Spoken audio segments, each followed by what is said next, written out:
হয়েছিল উত্তর দিয়ে না প্রশ্ন দিয়ে? প্রশ্ন দিয়ে। কে প্রশ্ন করেছেন তাকে? সোমপাদি ঋষিরা শুক্ল গোস্বামীকে প্রশ্ন করেছিলেন। এই ভাগবতের প্রথম অধ্যায়ের নাম কি? ঋষিদের প্রশ্ন। কোন ঋষিরা প্রশ্ন করেছেন? নৈমিষারণ্যের যে ৮৮,০০০ ঋষি ছিলেন তাদের হয়ে শৌনক ঋষি শুক্ল গোস্বামীকে প্রশ্ন করলেন। এই ভাগবতের প্রথম স্কন্ধের প্রথম অধ্যায়ে ৬টা প্রশ্ন করেছিলেন। এই পরিপ্রেক্ষিতে সমগ্র ভাগবত অর্থাৎ ৬টা প্রশ্ন হচ্ছে সমগ্র এই ভাগবতের ভিত। কারণ আমাদের কবি এত বড় বিল্ডিং বানিয়েছে, নিচে কি দিয়েছিলেন? ভিত প্রস্তুত করেছে। ভিত যদি মজবুত না থাকতো এত বড় বিল্ডিং। এই যে ভাগবতের প্রথম স্কন্ধে ৬টা প্রশ্ন এবং দ্বিতীয় তৃতীয় তার উত্তর, চতুর্থ স্কন্ধে আবার ৩টা প্রশ্ন রয়েছে। এই ৬-৩-৯টা প্রশ্ন উত্তর সমগ্র ভাগবত ১৮,০০০ দাঁড়িয়ে আছে। কারণ আমরা জানবো যে আমাদের মধ্যে এমন কেউ আছেন যিনি এখন মোবাইল ব্যবহার করেনি? আছে এখানে? মোবাইল ব্যবহার করি না আছে এখানে? তো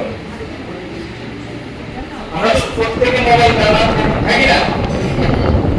আচ্ছা, আমরা বিএসএনএল যা কোম্পানি আছে, আমরা যখন মোবাইল কিনতে যাই ওই মোবাইল সম্পর্কে আমরা আগে জানি তো মোবাইলটা কেমন, সার্ভিস কেমন দেবে, তার কতটুকু তার ব্যবহারযোগ্য আছে সেটা জেনে তো আমরা কিনি, নাকি না?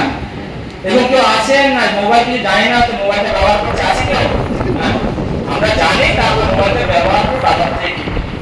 যে আমরা যে প্রতি সপ্তাহ শ্রীমদ্ ভাগবত শ্রবণ করছি, ভাগবতের ভূমিকা, ভাগবত সম্বন্ধে আমাদের প্রচার কথা জানা প্রত্যেকের উচিত, যেহেতু আমরা কৃষ্ণ ভক্ত।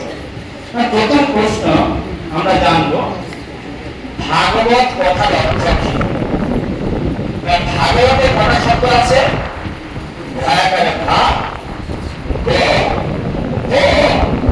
কটা শব্দ আছে? তাহলে ভা কথার অর্থ কি আমরা একটু জেনে নেব।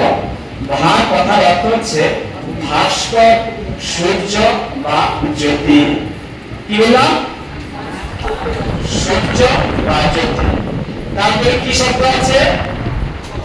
গ। গ কথার অর্থ হচ্ছে ঊর্ধ্বগতি। গ কথার অর্থ কি বললাম?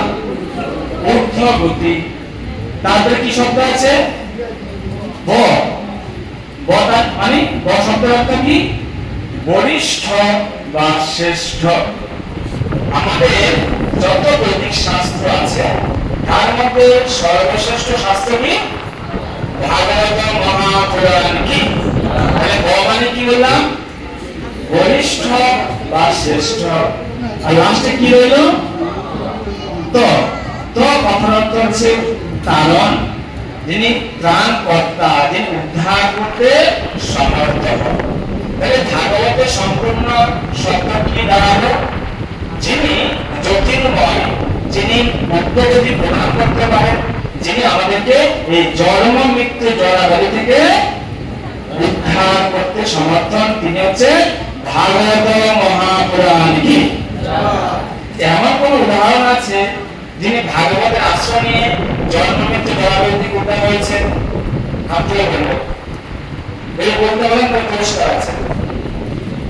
এমন কোন ব্যক্তি আছে, ভাগবতের দৃষ্টান্ত আছে যিনি ভাগবতের আশ্রয় নিয়ে জন্ম মৃত্যু জড়াবলী থেকে উদ্ধার লাভ করেছেন? বলুন। হরি বল, একটা জোর সাবধানে সবাই খেয়ে আছেন আপনারা? জোরে জোরে আপনারা কি নাম বললেন? ভাগবত শব্দের অর্থ আমরা জানি না। এখন আপনাদের মনে প্রশ্ন আসতে পারে যে আপনারা বলে থাকেন ভাগবত হচ্ছে ভগবান, তাই না? যে ভগবান কল্পে আছে 3 রূপে, তাই না? পঞ্চাবিগ্রহ, আর আমরা যে নাম করি নাম ভগবান থেকে অন্য নাম শুনেছি।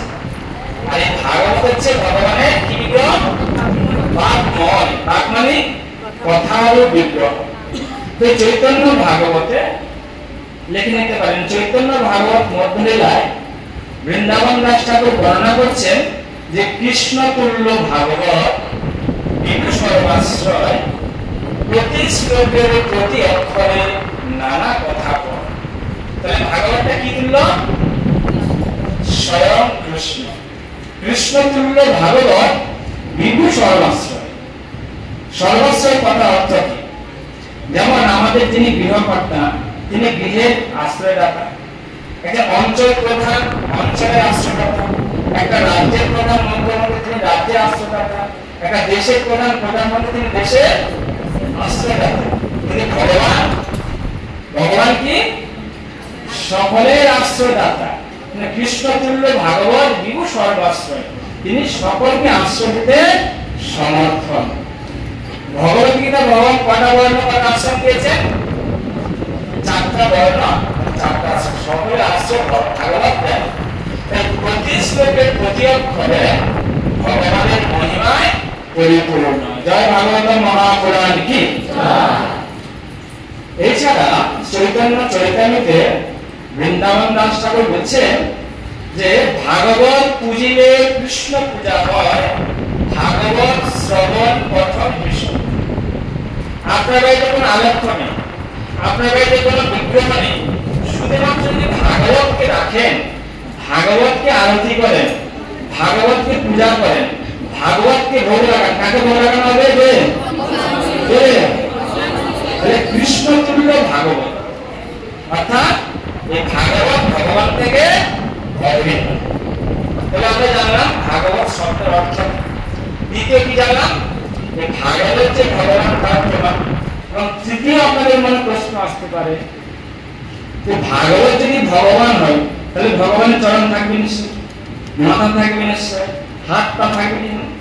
এখানে যে রাধা মাধব ভগবান আছে, জগন্নাথ আছে, ভগবান সব আছে না? দাদু সঙ্গ। তাহলে ভাগবত যদি ভগবান হয় তাহলে ভাগবতের কি হাত পা আছে? শোনাতে পারবেন? তার প্রমাণ কোথায় আছে? না পদ্মপুরাণ। ভাগবতের কত স্কন্ধ আছে? না স্কন্ধ দ্বাদশ, খণ্ড হচ্ছে 18টা, দ্বাদশ স্কন্ধ আর খণ্ড 18টা। পদ্মপুরাণে বর্ণনা আছে যে পাদ যদিও প্রথম দ্বিতীয় তৃতীয় তর্জ কথিত যদুরু নাভিস্তথা পঞ্চম এব ষষ্ঠ ভোজান্তরম দুর্যুগল প্রধান কণ্ঠস্থরাজ নবমাজদীয় মুখারবিন্দম দশম প্রফুল্ল একাদশ যশ ললাট পদ্মম শিরঃ পিতু দ্বাদশেব ভাতি। তাহলে চরণ থেকে ভাগবতের প্রথম স্কন্ধ আমরা পাঠ করছি নাকি ভগবানের মস্তক না নাকি? মন দিয়ে শুনেছেন। তাহলে প্রথম স্কন্ধটা কি? চরণ। প্রথম স্কন্ধ দ্বিতীয় স্কন্ধ ভগবান প্রতি চরণ, তৃতীয় স্কন্ধ চতুর্থ স্কন্ধ ভগবান কি? পঞ্চম স্কন্ধ হচ্ছে ভগবান নাভি, ষষ্ঠ হচ্ছে বক্ষ, সপ্তম অষ্টম কণ্ঠ, নবম দশম স্কন্ধ মুখমণ্ডল, একাদশ দ্বাদশ। তো শাস্ত্রে বিধান দিয়েছে আমরা যখন ভগবানকে দর্শন করব, কোথা থেকে দর্শন করতে হয়? চরণ। তাহলে আমরা কি জানলাম? ভাগবত হচ্ছে ভগবানের বিগ্রহ এবং ভাগবত যে বিগ্রহ তার প্রমাণ পদ্মপুরাণে দেওয়া হয়েছে।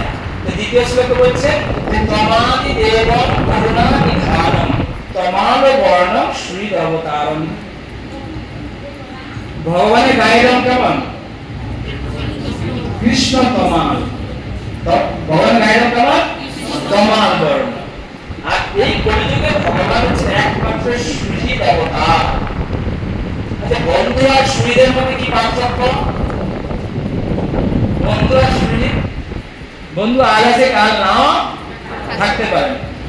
বন্ধু বিপদে আছে আবার নাও থাকতে পারেন, বন্ধু সুখের দিন আছে আবার নাও থাকতে পারেন। কিন্তু শহীদ কাকে বলা হয়? শহীদ হচ্ছে যিনি 84 লক্ষ জনিতে আমরা ভ্রমণ করছি। আমি তো 4 লক্ষ জনি মনুষ্য শরীর পেয়েছি, না হয় কত লক্ষ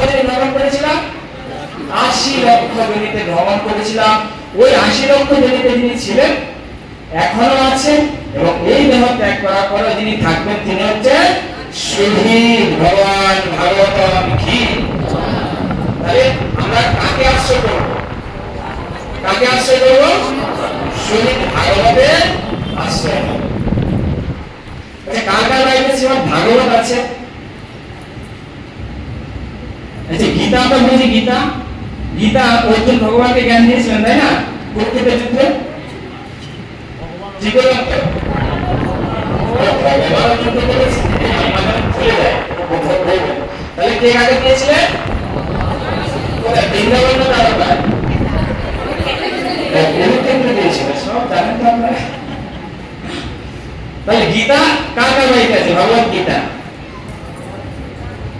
আমরা আজকে যেটা পাঠ করছি, যার কথা এখন বর্ণনা করলাম, ভাগবত তারপর স্কন্ধ, এই ভাগবত পুরাণ কার কার বাড়িতে আছে? ভাগবত আমাদের বাড়িতে নেই। আপনারা তাহলে শহীদ ভগবানকে নেবেন না বাড়িতে? হ্যাঁ, তো আপনাদের জন্য আমাদের প্রশান্ত বাবু এই ভাগবত রেডি করে রেখেছে। থাকি না বউ খাবার জন্য, খাবার জন্য না বউ বলছে যারা ভাগবত ভাগবতী। দেখুন বাগানে তো অনেক ফুল ফুটে কিনা, থাকি না? সব ফুল ভগবানের সেবা লাগে। মানে যে ফুলকে নিয়ে আসবেন কার সেবা লাগাবেন? ভগবানের সেবা লাগাবেন, সেই ফুল এবং ফুল গাছ ধন্য হবে। এই আমাদের প্রশান্তপুর হাত থেকে যারা ভাগবত নেবেন আপনারা কি নেবেন? ভাগ্যবান, আর আপনারা ভাগ্যবতী হয়ে যাবেন।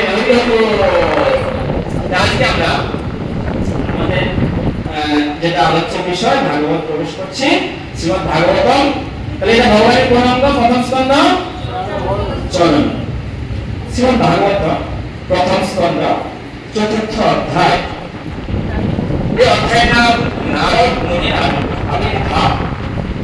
এই নারদ মুনি জীবনে কে ছিলেন জানেন আপনারা? তিনি দাসী পুত্র ছিলেন, তাই না? খুব সুন্দর। এই দাসী পুত্র হওয়ার আগে তিনি কোথায় ছিলেন, কি ছিলেন জানেন?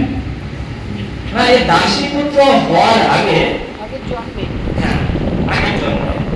তিনি স্বর্গে একটা উপবর্ণ নামে গন্ধর্ব ছিলেন। আপনারা যখন ভাগবত পড়েন, ভাগবত সব বিস্তারিত কাহিনী পাবেন। এই নারদ মুনি দাসী পুত্র হওয়ার পূর্বে, তার আগে তিনি স্বর্গের উপবর্ণ নামে এক গন্ধর্ব ছিলেন। তো স্বর্গে প্রজাপতিরা কারা? উপবর্ণ নামে গন্ধর্ব।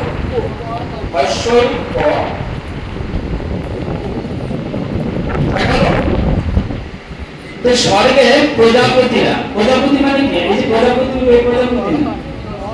প্রজাপতি মানে ব্রহ্মার আরেক নাম কি? ব্রহ্মার আরেক নাম কি? ধরে বলুন, কাকে বলা হয়? তিনি জয় শিশুপান বলে, মেয়ে শিশু করেন। তিনি আমাদের মতন জীব যেটাকে সৃষ্টি করেন, তার নাম হচ্ছে প্রজাপতি। এই ব্রহ্মা যারা বংশধর স্বর্গে আছেন তাদেরকে বলা হয় প্রজাপতি। প্রজাপতিরা যেমন আমাদের প্রশান্ত প্রতি রবিবার এখানে হরিবাসের আয়োজন করেন, স্বর্গেও প্রজাপতিরা কি করেছেন? হরিবাসের আয়োজন করেছিলেন একসাথে। তো লোকমুখে শুনলেন যত কীর্তন টিম আছে স্বর্গে, তার মধ্যে স্পেশাল কীর্তন টিমকে উপবর্ণ নামক যে গন্ধর্ব, তার টিমটা খুব সুন্দর কীর্তন করতে পারে। আছে এটা সবাই বলুন, হরে কৃষ্ণ হরে কৃষ্ণ কৃষ্ণ কৃষ্ণ হরে হরে হরে রাম হরে রাম রাম রাম হরে হরে। যখন স্বর্গের সমস্ত প্রজাপতিরা স্পেশাল কীর্তন টিম হিসাবে কাকে ইনভাইট করলেন? কোন টিমকে?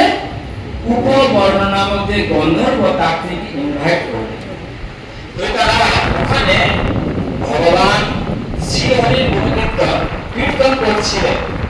তো অপ্সরারা এই মেসেজ, তাই না? সবাই মোবাইল বা ফেসবুক আছে কিনা, তারা কি করে অপ্সরা জানলেন?